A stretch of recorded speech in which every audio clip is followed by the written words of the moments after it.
Hello दोस्तों, कैसे हो आप लोग। मेरा नाम है दीपक और मैं स्वागत करता हूं अपने इस यूट्यूब चैनल सिविल एनालिसिस में।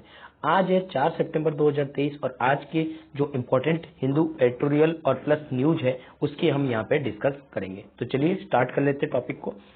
आज हमारे पास जो आर्टिकल है वो ये सारे हैं, आप देख सकते हैं, जिसमें सबसे पहला आर्टिकल है centre's Diksha education platform to offer AI help. यानी कि जो दीक्षा एजुकेशन जो कि गवर्नमेंट के द्वारा, सेंट्रल गवर्नमेंट के द्वारा चलाया जाता है, उसमें वहां पे अब बात कर रहे हैं कि एआई द्वारा हेल्प किया जाए। एआई की हेल्प से बच्चों को क्या किया जाए, ज्यादातर डिजिटल शिक्षा को प्रमोट जो है किया जाए ई एजुकेशन प्लेटफॉर्म पे। ठीक है, दीक्षा जो है क्या है, आपका ई एजुकेशन प्लेटफॉर्म है।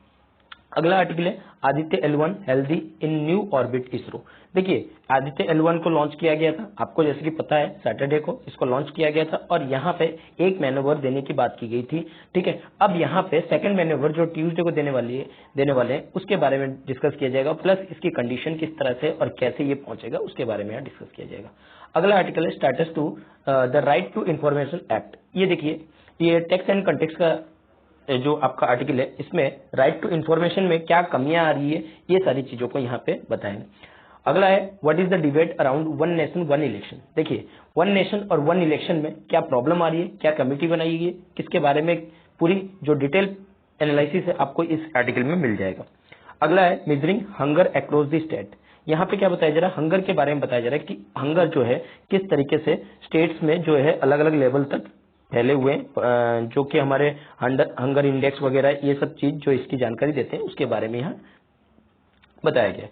अगला है the northern plain of India is most polluted region. देखिए क्या है, नॉर्दर्न जो एरिया है हमारे जो इंडिया का वो सबसे पॉल्यूटेड रीजन है, उसकी कंपैरिजन किया है और यहाँ पे लाइफ एक्सपेक्टेंसी के बारे में ये जो है इंफॉर्मेशन प्रोवाइड किया है। ठीक है, चलिए जान लेते हैं सबसे पहले article centre's Diksha e education platform to offer AI help. देखिए क्या है, नेशनल ई गवर्नेंस जो डिवीजन है जो कि मिनिस्ट्री ऑफ इंफॉर्मेशन टेक्नोलॉजी के अंडर में आता है, यानी कि मिटी के अंदर में आता है, इन्होंने यहाँ पे बात की है जो पर्सनलाइज एडेप्टिव लर्निंग है, यानी कि जो बच्चा अगर खुद से लर्न कर रहा है, ई लर्निंग ले रहा है, तो उसको क्या किया जाए, डिजिटल इंफ्रास्ट्रक्चर के नॉलेज तो चाहिए, साथ ही साथ उसको एआई सॉफ्टवेयर से भी इंक्लूड करना है। देखिए, अगर सपोज कीजिए कोई बच्चा अगर मान लीजिए मैथमेटिक्स के कोई कैलकुलेशन में मिस्टेक करता है, ठीक है, तो वो क्या करेगा, अब इसको नॉलेज तो ले लेगा, सपोज कीजिए नॉलेज यहाँ से बुक की रेफरेंस हो या फिर कोई भी चीज हो या फिर उसकी गलती हो तो वहां पे हो जाएगा। लेकिन अगर इंस्टेंट अगर कोई गलती किया है और वहां पे कोई इन्फॉर्मेशन बताने वाला हो,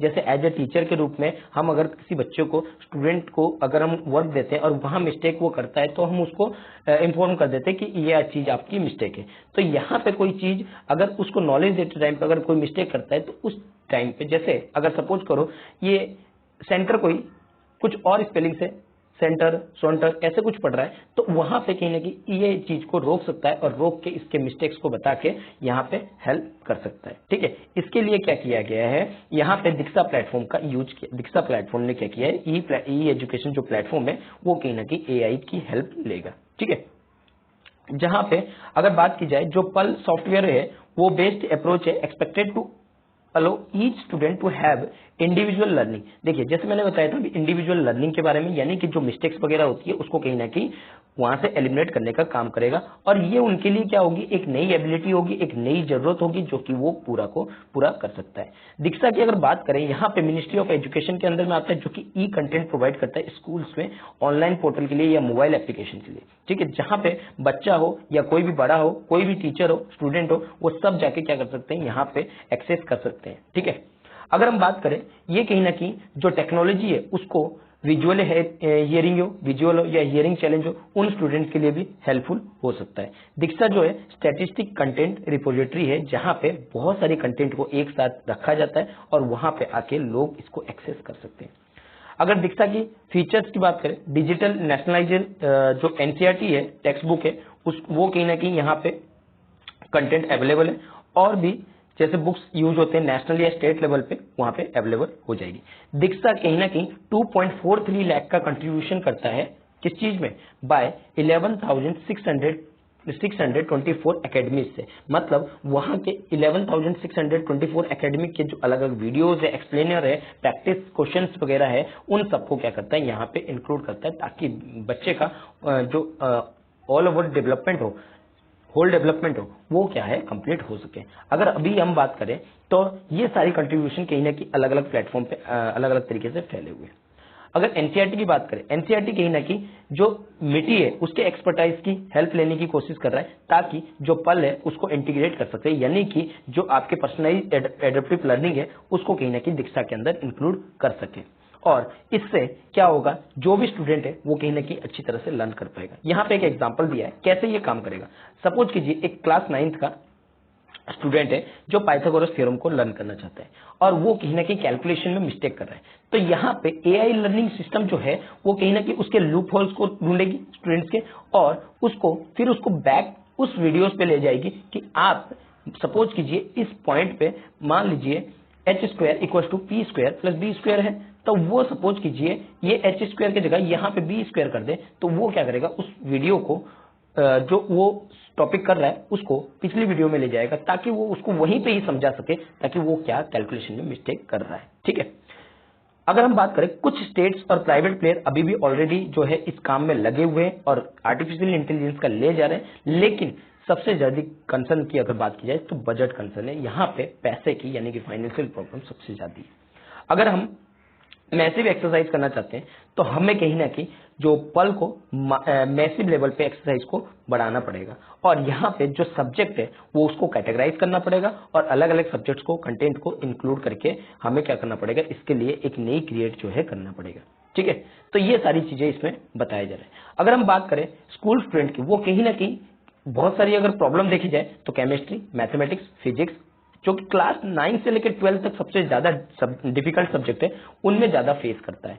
और अगर हमने इसको जो पर्सनलाइज नॉलेज के साथ जोड़ दे, एडेप्टिव लर्निंग के साथ जोड़ दे, तो कहीं ना कहीं ये इस चीज को प्रॉब्लम करने में थोड़ी सी हेल्पफुल होगी।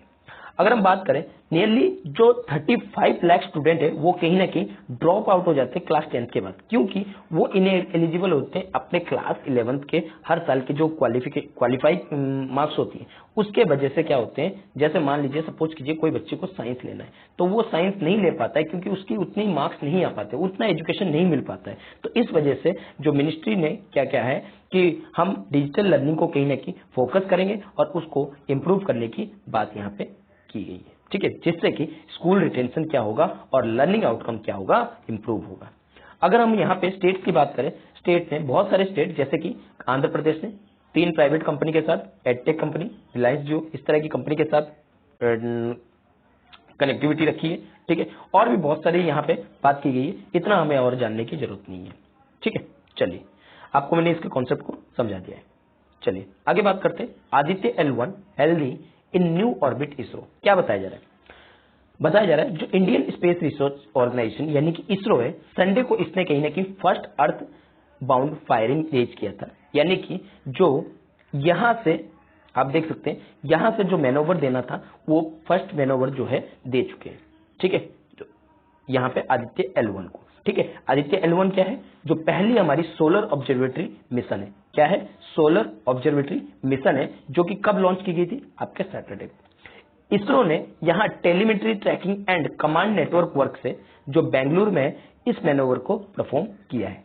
जो ये सैटेलाइट है वो उसके बारे में बताया जा रहा है कि ये हेल्थी है, पूरी तरह से ठीक है, ऑपरेटिंग जो है बहुत नॉर्मली चल रहा है और इसको कहीं ना कहीं इसरो ने अपने जो ट्विटर हैंडल है उस पर कहीं ना कहीं इस चीज को बताया।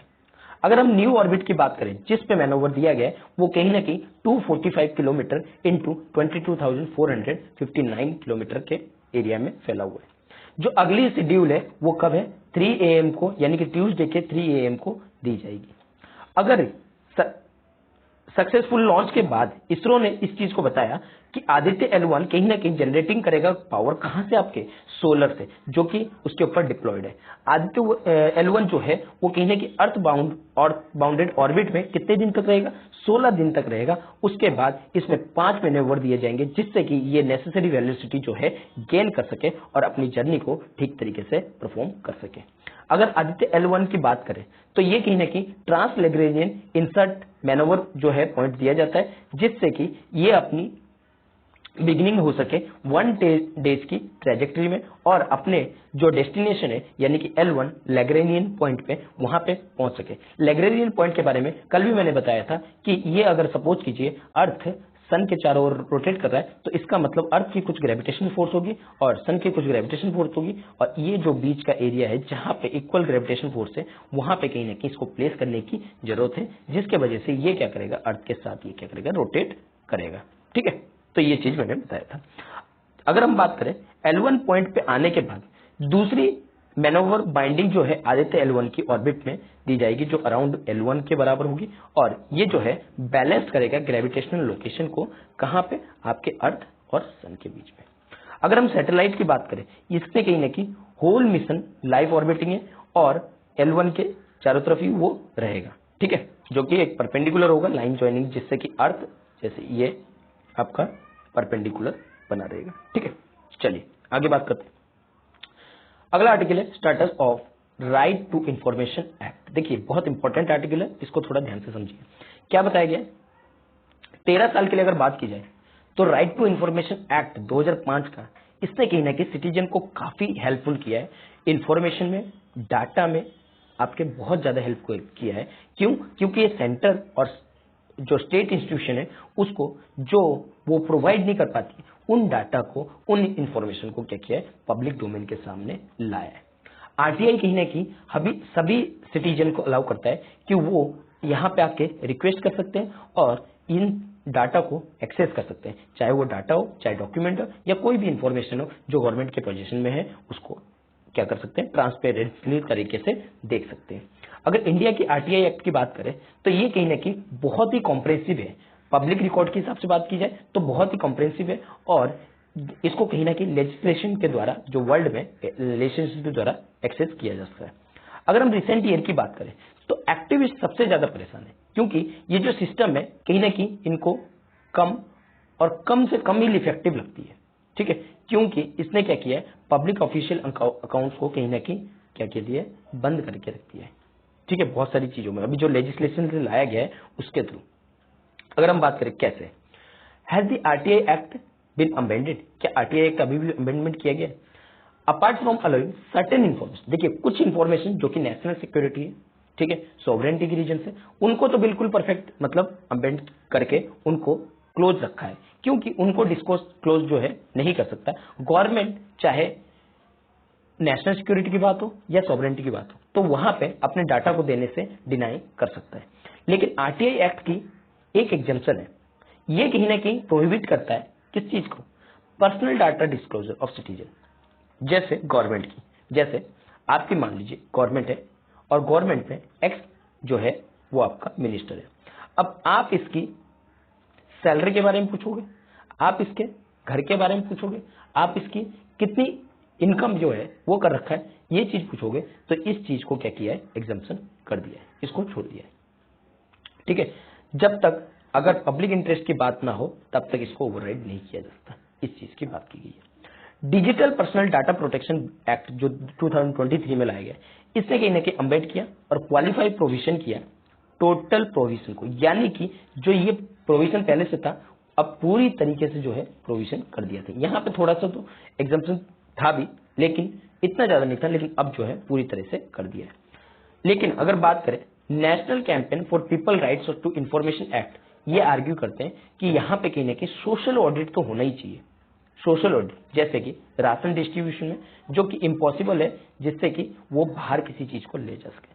अगर हम सोशल ऑडिट की बात करें, एक कम्युनिटी मेंबर कहीं ना कहीं लिस्ट करता है राशन बेनिफिशियरी को, ठीक है, किसके थ्रू, आरटीआई रिक्वेस्ट के थ्रू, और राशन जो उनको लिस्ट मिलती है फिर वो इंडिविजुअली जाके उस चीज को वेरीफाई कर सकता है और कि बेनिफिशियरी को उस चीज का मिला या नहीं मिला। अगर वो अपेयर होता है तो वो रिसीप्ट जो पेपर है वो वहां पे मिल गया होगा। ठीक है, लेकिन यहां पर अगर कंसर्न की बात करें तो पावरफुल पब्लिक ऑफिशियल कहीं ना कहीं इस चीज को अकाउंटेंट होने के लिए पूरी तरह से ब्लैंकेट बैन करने की कोशिश में लगे हुए, यानी कि पर्सनल इंफॉर्मेशन को पूरी तरह से डिस्क्लोज करने में लगे पड़े। अगर पुराने अमेंडमेंट की बात की जाए आरटीआई एक्ट की, तो कहीं ना कहीं ये कंसर्न उठाते हैं किस चीज का, राइट टू इंफॉर्मेशन एक्ट 2019 कहीं ना कहीं यूनियन गवर्नमेंट को यूनिलेटरली पावर देता है कि वो जो लंबे इंफॉर्मेशन, जो बड़े इंफॉर्मेशन है, उसकी डिसाइडिंग जो कमीशन है उनके ऊपर पूरी तरह से पावर रखती है, जो कि अपील किया जाता है अनसेटिस्फैक्ट्री तरीके से, और आरटीआई का जो रिस्पॉन्स है वो कहीं ना कहीं क्या होता है, एब्सेंट होता है। ठीक है, जैसे कि व्हाट देयर सैलरी आर। ठीक है, इस चीज के बारे में अगर हम बात करें, आरटीआई एक्ट को किस तरीके से अंडरमाइन किया जा रहा है और किस किस तरीके से अंडरमाइन किया जा रहा है। आरटीआई एक्ट सिर्फ एक्टिविस्ट के सामने ही नजरअंदाज नहीं है, मतलब ट्रांसपेरेंसी नहीं है, ये कहीं ना कहीं बहुत सारी और चीजों में भी कहीं ना कहीं ये जो है इनकी चीजों में कमी आ रही है। आरटीआई एक्ट का इम्प्लीमेंटेशन जो है वो डिपेंड होती है किस पे, आपके सब ऑर्डिनेट रूल पे, जो कि यूनियन गवर्नमेंट बनाती है या स्टेट गवर्नमेंट बनाती है। ठीक है, अगर इंस्टेंट की बात की जाए, एक सिंपल मैटर जो कि पेमेंट मेथड है, ठीक है, पब्लिक अथॉरिटी के जो एक्सेप्ट कर सकता है किसके, स्टेट्स के डिसाइड के द्वारा, यानी कि जो पेमेंट है वो किसके द्वारा होगा, स्टेट्स के द्वारा। लेकिन कुछ स्टेट जैसे कि तमिलनाडु का यहां नाम लिया गया कि वो इंडियन पोस्टल ऑर्डर को कहीं ना कहीं एक्सेप्ट ही नहीं करते हैं। वो क्या कहते हैं कि भाई आप जो है चेक्स ले आओ पोस्ट ऑफिस से और उसको अटैच कर दो एप्लीकेशन के साथ और पेमेंट करो। और अगर आईपीओ की बात की जाए, ये कहीं ना कहीं इजीएस्ट तरीका होता है जिससे कि पेमेंट मेथड को ऑब्टेन किया जाता है। लेकिन दूसरे जो पेमेंट मेथड है जो कि लेस कन्वीनियंस है, वो कहीं ना कहीं बढ़ते जा रहे हैं और इनका बर्डन सम जो है ज्यादातर बढ़ते जा रहे हैं। अगर हम कोर्ट फीस की बात करें, कोर्ट फीस का स्टैंप केवल कहां परचेस कर सकते हैं, कोर्ट हाउस में। और इसको डिमांड ड्राफ्ट के हिसाब से अगर देखा जाए तो 10 रुपए के हिसाब से प्रोसेस किया जाता है और उसकी प्रोसेसिंग फीस जो हो जाती है वो कहीं ना कहीं, अगर डिमांड ड्राफ्ट 10 रुपए का है तो प्रोसेसिंग फीस के साथ वो 20 रुपए का, यानी कि पूरा डबल पड़ जाता है। ठीक है, तो ये सारी चीजें बताया जा रहा है। सेंट्रल इंफॉर्मेशन कमीशन क्या बता रहा है यूनियन गवर्नमेंट के लिए या अलग अलग स्टेट इंफॉर्मेशन के लिए, कि वो भी देख रहे हैं कि अंडरमाइन किया जाता है कॉन्फिडेंस ऑफ आरटीआई फ्रेमवर्क को। ठीक है, इस चीज को बता रहे, जैसे झारखंड की जो स्टेट इंफॉर्मेशन कमीशन है वो कहीं ना कहीं has had no commission here to appeal, इस चीज को सुनने वाला ही नहीं है मई 2020 में। और यहां पे एसेंशियल सस्पेंडिंग किया गया था ability to appeal ineffective administration of RTI act in the state. अब बात करते हैं ऑनलाइन आरटीआई एक्ट के बारे में। ठीक है, आरटीआई कहीं ना कहीं अलाउ करता है कि आप आ सकते हैं और ऑनलाइन जो फीलिंग है वो कर सकते हैं, जिससे कि जो बड़ा वर्डन होता है उसको कहीं ना कहीं, बैरियर होता है उसको रिमूव किया जाए, जिससे कि हमें जो फाइनेंशियल इंस्ट्रूमेंट्स है या सिटीजन जो है सिंपली क्या कर सकते हैं, ऑनलाइन रिक्वेस्ट कर सकते हैं और उस ऑनलाइन रिक्वेस्ट के साथ साथ जो उनका पेमेंट है वो यूपीआई के थ्रू कर सकते हैं और जिससे कि उनको इन्फॉर्मेशन मिल जाएगी। बहुत सारे स्टेट्स कहीं ना कहीं आरटीआई पोर्टल का ऑनलाइन ही नहीं कर रखे, मतलब अलग अलग स्टेट्स में ऑनलाइन प्रावधान है ही नहीं। ठीक है, तो बहुत सारे स्टेट गवर्नमेंट कहीं ना कहीं simply not registered on the portal, registered ही नहीं है उनके पोर्टल पे। ठीक है, यूनियन गवर्नमेंट की जो आरटीआई पोर्टल है वो 2013 में लॉन्च की गई। ठीक है, और ये उस टाइम पे बहुत अच्छी अचीवमेंट बोला गया। ठीक है, और इसके साथ यूनियन गवर्नमेंट ने कहीं ना कहीं are on the portal and file जो कर सकती थी एप्लीकेशंस को, और वो बड़ी मुश्किल से। लेकिन उसके बाद आरटीआई अलाउ किया सिटीजन को, जिससे कि जो पर्सनल पर्टिकुलर फाइल है हर एक एप्लीकेशन की वो डिफॉल्ट मोड पे रखा जाए। लेकिन ये फैसिलिटी को क्या किया गया, मतलब डिसअपियर कर दिया गया। मतलब अगर आप एक बार इंफॉर्मेशन भर दी है, एक बार आपने इंफॉर्मेशन किसी का ले लिया तो आपको डिटेल भरनी पड़ेगी, आपने डिटेल भरा तो वो डिफॉल्ट मोड पे रह सकता है, फिर बाद में आप चाहे तो वो आपकी इंफॉर्मेशन से दोबारा जल्द से जल्द कर सकते हो, टाइम कम लगेगा। यानी कि एक बार जो आपने डाटा फीड कर दिया वो फील्ड रहेगा, अब दोबारा जब आप लॉगिन करोगे तो आपको डाटा नहीं, अपना पर्सनल डाटा नहीं डालना पड़ेगा। लेकिन आरटीआई में इस चीज को खत्म कर दिया। ऑनलाइन नेट क्या किया, वहां पे जो है जो आप पर्सनल जो इंफॉर्मेशन रखते थे उसको पूरी तरह से डिलीट कर दिया। ठीक है, तो ये सारी चीजों का जो है बताया जा रहा है। अब आगे क्या करना चाहिए, देखिए आगे अगर आपकी बात की जाए तो यहाँ पे जो हमें ये सारी लोगों की जो इंक्रीजिंग डिससेटिस्फेक्शन है, जो इन्फॉर्मेशन जो रिसीव करते हैं पब्लिक ऑफिशियल को, उसको कहीं ना कहीं देखना चाहिए। और यहाँ पे हम आरटीआई को कमजोर किए बिना अगर हम उसको लंबे समय तक चलाएं तो ज्यादा बेटर हो सकता है, जिससे कि ज्यादा डैमेज भी नहीं होगा और लोग भी क्या करेंगे, लॉ पे जो है, लॉ टैक्स पे जो है वो भरोसा भी करेंगे। कहीं ना कहीं यहाँ पे लोगों को अवेयर करने की भी जरूरत है और साथ ही साथ जो गवर्नमेंट है, गवर्नमेंट पॉलिसीज को भी कहीं ना कहीं इंप्लीमेंट जो हो रहा है वो देखना पड़ेगा। ठीक है, जिससे कि इंफॉर्मेशन जो है लोगों तक ठीक से पहुंच सके। चलिए आगे बात करते हैं, what is the debate around one nation one election. देखिए यहाँ पे बात हो रही है एक नेशन बनाने और एक इलेक्शन करवाने की। देखिए 1 सितंबर को सेंट्रल गवर्नमेंट ने एक पैनल सेटअप किया जिसमें हमारे फॉर्मर प्रेसिडेंट यानी कि रामनाथ कोविंद जी जो है इसके हेड बने और यहाँ पे बात की गई, इनको एक्सप्लोर करना है कि भाई वन नेशन वन इलेक्शन का प्लान के बारे में कि ये फिजिबल है या नहीं है। तो क्या है वन नेशन वन इलेक्शन का प्लान? अगर हम बात करें, वन नेशन वन इलेक्शन जो है सेंटर के अराउंड एक कॉन्सेप्ट है जिसमें कि लोकसभा और राज्यसभा यानी कि लोकसभा की बात की जाए और स्टेट असेंबली इलेक्शन की बात की जाए, सब जो अलग अलग टाइम पे होते हैं उन अलग अलग टाइम पे ना करा के किसी एक पर्टिकुलरली टाइम पे एक साथ किया जाए, ठीक है, जो पूरी देश में। और अगर हम बात करें, जो जब हमारा देश के कॉन्स्टिट्यूशन लागू हुआ था, इन्फोर्समेंट हुआ था जनवरी 26, 1950 के बाद से, जो पहली जनरल इलेक्शन हुआ था लोकसभा या स्टेट इलेक्शन में, उस टाइम पे एक साथ कंडक्ट कराया था 1951-52 में। अगर आपसे पूछा जाए कि क्या ये पहले भी करा चुके हैं, बिल्कुल हो चुके हैं, एक साथ हो चुके हैं। जो प्रैक्टिस है वो लगातार 3 सब्सिक्वेंट लोकसभा में हुआ था, ठीक है, कब? 1967 के टाइम पे। उसके बाद कहीं ना कहीं साइकिल डिसरप्ट होगी। जो साइकिल सबसे पहली बार टूटी थी वो 1959 में टूटी थी, जब सेंटर ने अपना 356 आर्टिकल को इन्वोक किया था, कॉन्स्टिट्यूशन डिसमिस किया था, कहां पे? आपके केरल गवर्नमेंट में। उसके बाद डिफेक्शन के, काउंटर डिफेक्शन के पार्टीज जो है कहीं ना कहीं बीच में आए, जिसके वजह से बहुत सारी जो लेजिस्लेटिव असेंबली है वो कहीं ना कहीं पोस्ट 1960 के बाद डिसॉल्व हुई और सेपरेट होती गई लोकसभा और स्टेट असेंबली के इलेक्शन यानी कि पोलिंग से, ठीक है। अगर हम बात करें असेंबली पोल की, जो स्टेट अरुणाचल प्रदेश, सिक्किम, आंध्र प्रदेश, उड़ीसा, ये कहीं ना कहीं आज भी लोकसभा इलेक्शन के साथ क्लैश करते हैं, मतलब उनके साथ होता है, ठीक है, लेकिन बहुत सारे अभी भी नहीं होते। तो अगर हम बात करें कि रिपोर्ट क्या कहती है वन नेशन वन इलेक्शन के हिसाब से, अगर हम बात करें अगस्त 2018 की, तो यहां लॉ कमीशन की एक रिपोर्ट बनी जिसको चेयर कर रहे थे BS चौहान, ठीक है, नाम याद रखना है, इंपॉर्टेंट है कि भाई लॉ कमीशन ऑफ इंडिया को चेयर करने वाले कौन थे? BS चौहान। नाम के थ्रू आ सकता है, मैचिंग में भी आ सकता है, ठीक है, जो आपके PCS वगैरह के क्वेश्चन बन सकते हैं। इन्होंने एक ड्राफ्ट रिपोर्ट रिलीज किया था और यहां पे बताया था कि हमें साइमल्टेनियस इलेक्शन में क्या क्या चीज जो है प्रॉब्लम कर रही है। यहाँ पे कॉन्स्टिट्यूशनली और लीगल क्वेश्चन से रिलेटेड इश्यूज थे जिसको एनालाइज किया गया था। जो कमीशन है इसने क्या किया, एक साइमल्टेनियसली इलेक्शन जो है वो नहीं हो सकता, इस तरह की जो है कमीशन ने रिपोर्ट सबमिट की थी, ठीक है।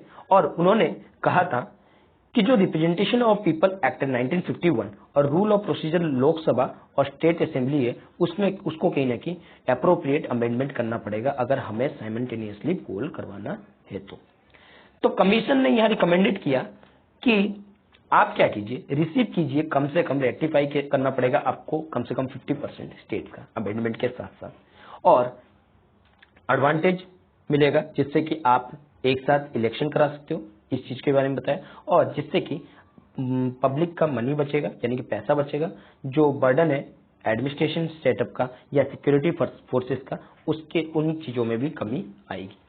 और टाइमली इंप्लीमेंटेशन जो है गवर्नमेंट पॉलिसीज का भी वो भी हो सकेगा, और एडमिनिस्ट्रेशन फोकस जो है डेवलपमेंट की एक्टिविटी में वो भी ठीक तरीके से हो सकेगा, ठीक है। इस चीज को यहाँ पे बताया। अब अगर कंसर्न की बात की जाए, कंसर्न क्या चीज है, यहाँ पे कंसर्न किस चीज का बना हुआ है? सबसे पहली कंसर्न अगर बात की जाए रिगार्ड फिजिबिलिटी की, आर्टिकल 83 क्लॉज 2 और 172 आर्टिकल क्या कहता है of the constitution, the tenure of Lok Sabha and state legislative respectively at least will be 5 year unless dissolve. जब तक डिसॉल्व नहीं होता तब तक वो 5 साल तक चलेगी या उससे पहले भी चल सकती है अगर वो डिसॉल्व होगी तो लेकिन अगर कोई ऐसा सर्कमस्टेंस बनता है तो उसमें आर्टिकल 356 जो है लगाया जा सकता है, असेंबली को डिसॉल्व करा जा सकता है पहले ही, ठीक है, अगर इस तरह की कुछ घटना बनती है। तो इसीलिए वन नेशन वन इलेक्शन का प्लान जो है वो रेज किया गया, उसमें सीरियस क्वेश्चन रखे गए जिससे कि सेंट्रल गवर्नमेंट और स्टेट गवर्नमेंट को यानी कि मिड टेन्योर में ही आपको कोलैप्स करना पड़ेगा। क्या ये हो सकता है हर एक स्टेट? इसके होने के लिए हमें क्या करना पड़ेगा, सिग्निफिकेंटली चेंज करना पड़ेगा, और जो भी जरूरती एक्सटेंसिव है उसको कहीं ना कहीं यहाँ कंसीडर करना पड़ेगा, ठीक है, और अपने कॉन्स्टिट्यूशन में अमेंडमेंट क्या है करना पड़ेगा। अगर हम दूसरे आइडिया की बात करें वन नेशन वन इलेक्शन की यहाँ कहीं ना कहीं एक स्क्वायर में फिट नहीं होती, यानी कि फेडरलिज्म का कॉन्सेप्ट अलग है और वन का कॉन्सेप्ट अलग है। अगर हम एक साथ इनको इंक्लूड कर देंगे तो आर्टिकल 1 कहीं ना कहीं यहाँ पे यूनियन ऑफ स्टेट की जो डेफिनेशन देती है उसके कॉन्ट्राडिक्शन में आ जाएगा। तीसरी चीज, जो प्रेजेंट फॉर्म है, जो रिकरेंट इलेक्शन है, वो कहीं ना कहीं बेनिफिशियरी देखा जा रहा है ताकि लोगों को बोला जा सके ये फ्रिक्वेंटली जो आप वोट कर रहे हो वो दिक्कत कर रही है। तो आप क्या कर सकते हो, नेशनल और पोल को डिफरेंटली तरीके से इश्यूज को सॉल्व करने के लिए यहाँ प्रेजेंट फ्रेमवर्क को क्या कर सकते हो, ब्लेंड कर सकते हो इनकी इश्यूज को, और जिससे कि ज्यादा अकाउंटेबिलिटी जो है यहाँ आ सके। सेंट्रल गवर्नमेंट अगर इस चीज को हाईलाइट कर रही है, किस वजह से, यहाँ की कॉस्ट की वजह से। यहाँ जो फ्रिक्वेंटली इलेक्शन होते हैं उसकी कॉस्ट कहीं ना कहीं ज्यादा होती है। अगर हम इलेक्शन कमीशन की बात करें, जो इनका एक्सपेंडिचर है वो 8,000 करोड़ तक पहुंच गई है ओवर 5 ईयर में, और अगर इसमें बात की जाए एनुअली 1500 करोड़ जो है वो एनुअली खर्च होते हैं, यानी कि एक इंसान पे 27 रुपए पर वोटिंग के हिसाब से खर्च होते हैं, जो कि एक मैसिव एक्सपेंस है, और ये कहीं ना कहीं एक बड़े इलेक्ट्रल डेमोक्रेसी के लिए एक अच्छी बात नहीं है। ठीक है, चलिए आगे बढ़ते हैं। अगला आर्टिकल है मेजरिंग हंगर अक्रॉस स्टेट। क्या बताया जा रहा है यहाँ पे, देखिए यहाँ पे बताया जा रहा है कि भाई आप किस तरीके से स्टेट्स में, यानी कि ये आपके एडिटोरियल सेक्शन से किस तरीके से आप जो है यहाँ पे हंगर को अलग अलग स्टेट्स में मेजर कर सकते हो। देखिए जो फूड प्रोड्यूस है हमारे देश में मानते बहुत ज्यादा एक्सटेंसिव है, फूड सिक्योरिटी स्कीम के थ्रू भी हम लोग यहाँ पे पब्लिक डिस्ट्रीब्यूशन कर रहे हैं, और लार्ज डिस्ट्रीब्यूशन सिस्टम है हमारे वर्ल्ड का, जिससे कि हम लोग क्या कर सकते हैं, फूड की जो सिक्योरिटी है वो भी कर रहे हैं। लेकिन इसके बाद भी इनसिक्योरिटी है, हंगर है और चाइल्ड माल न्यूट्रिशन है। ग्लोबल हंगर इंडेक्स के 2022 के रैंक के हिसाब से इंडिया 117 रैंक में थी 121 कंट्रीज में, और वो कहीं ना कहीं नाइजीरिया जो कि 1/3 पोजीशन पे थी और पाकिस्तान 99 पोजीशन पे थी उससे पीछे थी। ग्लोबल हंगर इंडेक्स की अगर बात करें, ये बहुत सारी मेजरमेंट और ट्रैक्स करता है, जैसे कि अंडर न्यूरिशमेंट, हंगर्स, जो नेशनल लेवल पे 3 डायमेंशन पे, कौन कौन से, कैलोरी, अंडर नरिशमेंट, चाइल्ड माल न्यूट्रिशन और अंडर 5 मोर्टेलिटी पे, इन पे काम करता है। अगर वहीं स्टेट ऑफ फूड सिक्योरिटी और nutrition in the world report 2022 की बात करें, यहाँ इंडिया की न 2024.3 मिलियन अंडर न्यूरिश्ड पीपल जो है यहाँ रहते हैं। ये जो डिस्पेरिटी है वो कहीं ना कहीं स्टेट्स के बीच में ज्यादा है, और लेवरेज देता है सब नेशनल डाटा को, जिससे कि ये 3 डायमेंशन पे काम कर सके और डेवलपमेंट कर सके इंडिया की स्पेसिफिक हंगर इंडेक्स को, जो कि लेवल ऑफ स्टेट्स और यूनियन लेवल पे काम कर सके। ये कहीं ना कहीं एक इंपॉर्टेंट रोल निभाता है, जिससे कि अंडर न्यूरिशमेंट को क्या कर सके, कम कर सके, और मोर लोकलाइज स्केल पे क्या कर सके, एक्सटेंड कर सके, और यहाँ पे अपनी जो सस्टेनेबिलिटी डेवलपमेंट गोल है उसको कहीं ना कहीं अचीव कर सके, और हंगर माल न्यूट्रिशन को क्या कर सके, इरेडिकेटिंग यानी कि हटा सके। स्टेट हंगर इंडेक्स की बात करें, यहाँ कहीं ना कहीं अपने 4 इंडिकेटर की बात करता है, और जिसमें की प्रिवलेंस है कैलोरी अंडर न्यूरिशमेंट और stunting, wasting, mortality among below age of 5 year. अगर हम अंडर 5 मोर्टेलिटी रेट की देखें तो स्टेट की जो हंगर इंडेक्स है वो कहीं ना कहीं कैलकुलेट करती है उसी इंडिकेटर पे जिस पे आपके ग्लोबल हंगर इंडेक्स जो है काम करती है, और ये सिर्फ एक चीज को छोड़ के, एक्सेप्ट कैलोरी नॉरिशमेंट को छोड़ के, जो कि कहीं ना कहीं रिप्लेस कर देता है किसके साथ, बॉडी मास इंडेक्स, यानी कि ये बात करता है बॉडी मास इंडेक्स की। ठीक है, जिसमें कि वर्किंग एज पॉपुलेशन जो है इसके अंदर आते हैं, जो कि कैलोरी अंडर न्यूरिशमेंट जो है नॉट विजिबल हुआ है कब, 2012 से। अगर हम बात करें स्टंटिंग की, वेस्टिंग के, मोर्टेलिटी के डाटा की, तो इन चीजों से पता लगता है जो फैमिली हेल्थ सर्वे है 5 का, वो कहीं ना कहीं हमें जो बॉडी मास इंडेक्स कहीं ना कहीं अंडर न्यूरिशमेंट में कंप्यूटेड होता है, मतलब जो आपके नेशनल फैमिली हेल्थ सर्वे है उसमें भी ये बताया जा रहा है जो बॉडी मास इंडेक्स है वो भी अभी भी अंडर न्यूरिश्ड है। ठीक है, wave 1 of longitudinal ageing study of India इस चीज को खुलासा करती है, और साथ ही साथ नेशनल फैमिली हेल्थ सर्वे 5 भी, जो ये कैलकुलेशन है जो स्टेट हंगर इंडेक्स स्कोर का, उसमें कहीं ना कहीं नॉर्मलाइज वैल्यू जैसे कि 4 इंडिकेटर पे काम करते हैं। ठीक है, ये कहीं ना कहीं रिकमेंडेड किया गया है ग्लोबल हेल्थ इंडेक्स के द्वारा। जो इसका स्कोर है वो 0 से 100 के बीच में रहता है। अगर हाइयर है तो इसका मतलब मोर हंगर है, अगर लोअर है तो कहीं ना कहीं हंगर कम है। ठीक है, और 10 से कम अगर बात की जाए तो यहाँ पे लो हंगर की बात की जाती है। 10 से 20 मॉडरेट, 20 से 30 सीरियस, 30 से 40 अलार्मिंग और 50 से ऊपर है तो एक्सट्रीम अलार्मिंग। अगर वहीं पे स्टेट हंगर इंडेक्स की बात की जाए, बिहार, झारखंड, छत्तीसगढ़, जिसमें स्कोर किया गया 35, यानी कि यहाँ पे अलार्मिंग सिचुएशन हमारे इंडिया के हिसाब से देखा जाए तो बढ़ी हुई है। गुजरात, उत्तर प्रदेश, उड़ीसा, मध्य प्रदेश, महाराष्ट्र, वेस्ट बंगाल, त्रिपुरा, बंगाल, इन सब के स्कोर की बात की जाए, नेशनल एवरेज है वो 29 है। अगर परफॉर्मेंस की बात की जाए इन स्टेट की, वो कहीं ना कहीं अफ्रीकन स्टेट जैसे Haiti, Nigeria, Libya, Syrian Leone, इनके साथ कहीं ना कहीं कंपेयर कर रहे हैं। अगर दूसरी तरफ देखा जाए, चंडीगढ़ जो कि 12 पे, सिक्किम, पुदुचेरी, केरल सभी कहीं ना कहीं 16 से कम है। स्टेट की बात की जाए, मणिपुर, मिजोरम, पंजाब, दिल्ली, अरुणाचल प्रदेश, निकोबार, ये कहीं ना कहीं मॉडरेट हंगर की कैटेगरी में आते हैं। ये सभी कहीं ना कहीं नेशनल एवरेज से 20 जो है कम है, एबव एवरेज और एबव 20 के बीच में आते हैं, ठीक है। और यहाँ कहीं ना कहीं सीरियस हंगर की बात की जाती है। कोई भी स्टेट लो हंगर में नहीं आते, चाहे वो इम्पैक्ट कोविड-19 का हो या उसके बाद का हो, कोई फर्क नहीं पड़ता है। अगर हम 2018 की बात करें, ठीक है, वहां से क्या हुआ कि लगभग 17 स्टेट्स जो है वो कहीं ना कहीं एसेस किए, जिसमें पंजाब जो है लेड किया इस लिस्ट को, जिसमें केरल, आंध्र प्रदेश कहीं ना कहीं उसके बाद टॉप परफॉर्मेंस पे रहे हैं। और दूसरी तरफ अगर बात की जाए, मध्य प्रदेश, झारखंड, बिहार, चंडीगढ़, ये इन्होंने कहीं ना कहीं रैंक किया लीस्ट परफॉर्मिंग स्टेट्स को।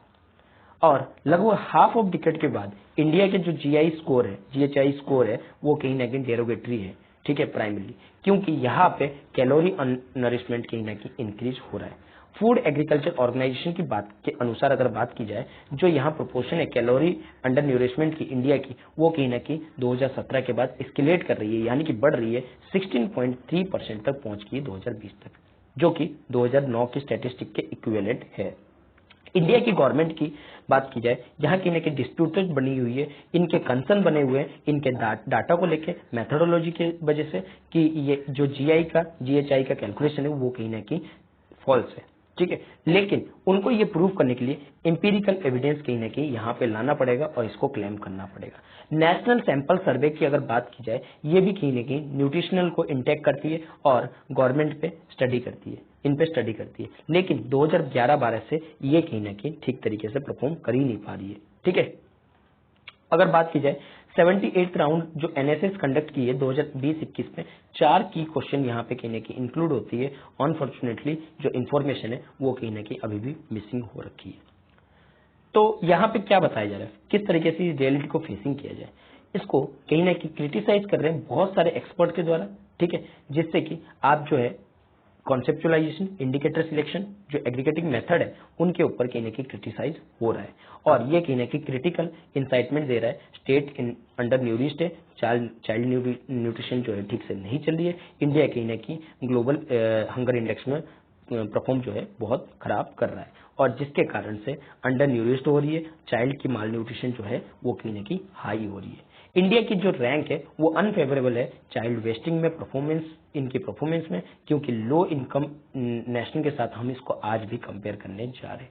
National family health survey 5 indicate करता है कि 1/3 ऑफ द चिल्ड्रेन जो है कि एज ऑफ 5 है वो कहीं ना कहीं स्टंट है, अंडरवेट है, और हर एक 5वां बच्चा जो है कहीं ना कहीं वेस्टिंग से आज भी जूझ रहा है।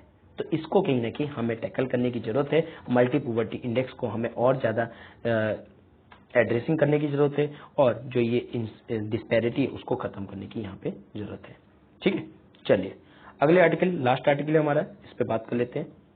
क्या बताया जा रहा है, एयर क्वालिटी के ऊपर, the northern plain of India is the most polluted region जो है बताया जा रहा है। क्या है जो डाटा है एयर क्वालिटी इंडेक्स की, देखिए इसको मैं ऐसे ही बता देता हूँ आपको, इसमें कॉन्टेक्स्ट में बहुत ज्यादा डाटा है, डाटा से कुछ लेना देना नहीं है। देखिए जो एयर क्वालिटी इंडेक्स है वो कहीं ना कहीं हमारे यहाँ पे जो वर्ल्ड हेल्थ ऑर्गेनाइजेशन है उसकी जो गाइडलाइंस है उसको फेलियर कर रहा है, जिससे कि यहाँ पे जो पर्टिकुलर मैटर है यानी कि 2.5 वो क्या हो रहा है, इंक्रीज हो रहा है, जिसके वजह से जो पॉल्यूशन लेवल है वो इंक्रीज कर रहा है, और उसके कारण से लाइफ एक्सपेक्टेंसी जो है वो क्या हो रही है, कम हो रही है, यानी कि 2.3 ईयर जो है लोगों की कम हो रही है। जब पॉल्यूशन बढ़ेगा, पॉल्यूशन बढ़ने का रीजन क्या है, आपके क्लाइमेट चेंज अगर बढ़ेगा तो यानी कि पॉल्यूशन का लेवल क्या होगा, इंक्रीज होगा। जब पॉल्यूशन का लेवल इंक्रीज होगा तो ऑटोमेटिकली क्या होगी, यहाँ पे लोग क्या होंगे, परेशान होंगे, लोगों को बीमारियां जो है, डिजीज जो है काफी ज्यादा जो है प्रॉब्लम करेगी। जब डिजीज जो है यहाँ प्रॉब्लम करेगी तो कहीं ना कहीं लोगों का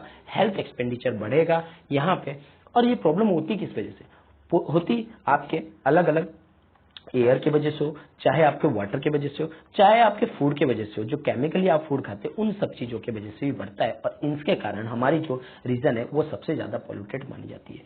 अगर हम बात करें पहले तो इन जो आपके बांग्लादेश है उसको पहले नंबर पे रखा गया था पॉल्यूटेड शहर में, लेकिन अगर हम इंडिया की बात करें, इंडिया में दिल्ली जो है सबसे पॉल्यूशन शहर माना गया है क्योंकि यहाँ की एयर क्वालिटी इंडेक्स काफी ज्यादा खराब हो जाती है। आप देखते हो सर्दियों के टाइम में किस तरीके से दिल्ली की एयर क्वालिटी इंडेक्स होती है, बहुत ज्यादा सीवियर हो जाती है, जिससे कि उसको टैकल करना ठीक नहीं होता, टाइमली नहीं कर पाते हैं। ठीक है, आप देखते बहुत सारे स्कूल की छुट्टी कर दी जाती है और इवन जो है अलग अलग तरह से लाया जाता है और ये क्या करता है, ये हमारी लाइफ एक्सपेक्टेंसी को जो है कम करने का काम कर सकता है। अगर हम देखें तो यहाँ पे दिल्ली, उत्तर प्रदेश, हरियाणा, इन सब की जो है अलग अलग सिचुएशन है कि पॉल्यूशन का लेवल यहाँ पे ज्यादा होता है और यहाँ से जितने हम लोग लेके चलते हैं, प्लानिंग करते चलते हैं, उसकी लेवल से क्या होती है, ये पॉल्यूशन ज्यादा करते हैं। तो इसको कहीं ना कहीं टैकल करने की हमें जरूरत यहाँ पे है। आई होप कि आपको आज का आर्टिकल अच्छा लगा होगा। अगर आर्टिकल अच्छा लगा है तो इसको लाइक कीजिए, अपने दोस्तों के साथ शेयर कीजिए और सब्सक्राइब करना ना भूलिए। Thank you.